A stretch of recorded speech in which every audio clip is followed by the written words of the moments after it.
చేతి నిండా సొమ్ములుంటాయి. కానీ కొనాలనిపించదండి. కొట్టేయాలనిపిస్తది. కొందరిలో బాగా ఎక్కువగా ఉంటే మనందరిలోనూ అప్పుడప్పుడు ఈ ఈ ఏమంటారు దాన్ని? అది ఉంటూ ఉంటుంది. దాని పేరేంటో మీరే చెప్పాలండి. ఈ మధ్య ఒక కేస్ బయటకొచ్చింది. మీరు చూసే ఉంటారండి. ఇక్కడ గూడా ఇస్తున్నాను చూడండి. తమిళనాడులో ఒక పంచాయతీ ప్రెసిడెంట్ గారు భారతి ఆవిడ పేరు. ఆవిడ అన్నీ ఉన్నాయండి. అధికారం ఉంది, హోదా ఉంది, డబ్బు గూడా ఉంది. కానీ బస్సుల్లో ట్రావెల్ చేసేటప్పుడు ఎవరిదైనా నగలు చూస్తే జనరల్‌గా మామూలు మహిళలకి ఏమనిపిస్తది? అబ్బా! డిజైన్ బావుంది. మనం గూడా కొనుక్కోవాలి. మనం గూడా చేయించుకోవాలనిపిస్తది. ఈవిడకి మాత్రం కొట్టేయాలనిపిస్తదండి. కొట్టేసి ఏం చేస్తది అంటే అక్కడ ఆవిడ చెప్తోంది చూడండి. కానీ మనలో గూడా చాలా మందికి ఇదొస్తోంది. ఎందుకొస్తోంది? ఏంటి అంటే మానసిక నిపుణులు ఏం చెప్తున్నారనేది గూడా చూద్దామండి. దీనికి మానసిక శాస్త్ర పరిభాషలో ఒకటుందండి. క్లెప్టోమానియా అంటారండి. అంటే మెదడులో రసాయనాల సమతూకం సరిగా ఉండదు వీళ్ళల్లో.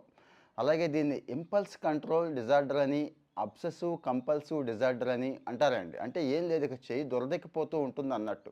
యాక్చువల్‌గా ఆ వస్తువులన్నీ తీసుకొచ్చి పోనీ వీళ్ళేదైనా చేస్తున్నారా? వాడుకుంటున్నారా? అంటే లేదండి. పక్కన పెట్టేస్తారు కొంతమంది. కొంతమంది వాడుకుంటారు. కొంతమంది ఎవరికైనా ఇచ్చేస్తారండి.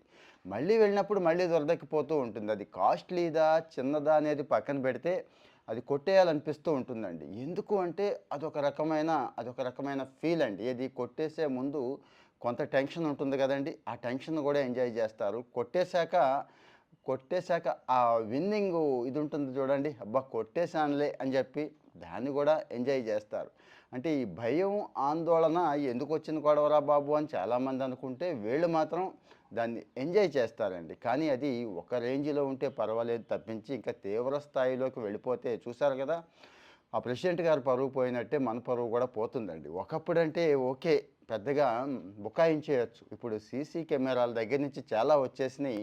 పాపం వీళ్ళని దొంగలుగా చూడొద్దు. ఇది మానసిక సమస్యగా చూడండి అంటున్నారు కానీ, పరువు పోయాక ఏ సమస్య చూస్తే ఉపయోగం ఏముందండి? సో, ఇది ఏం చేయాలి అంటే ఇది తీవ్రమైన మానసిక సమస్యే. నేను ముందే చెప్తున్నాను. కాస్త చెయ్యి దురదెక్కిపోతోంది. ఏదైనా తీసేయాలనిపిస్తుంది. కొనాలనిపించట్లేదు. కొట్టేయాలనిపిస్తుంది. ఏది పావలా రూపాయైన దగ్గర నుంచి రూ. 10, లక్ష వరకు గూడా అలాంటి ఫీలొస్తే గనక మీరు దయచేసి మీ సైకియాట్రిస్ట్‌ని ఒకసారి కలవండి. తప్పేమీ లేదు. ఇది కూడా ఒక రోగమే అనేది చాలామందికి తెలీదు మనలో. విదేశాల్లో తెలుసండి.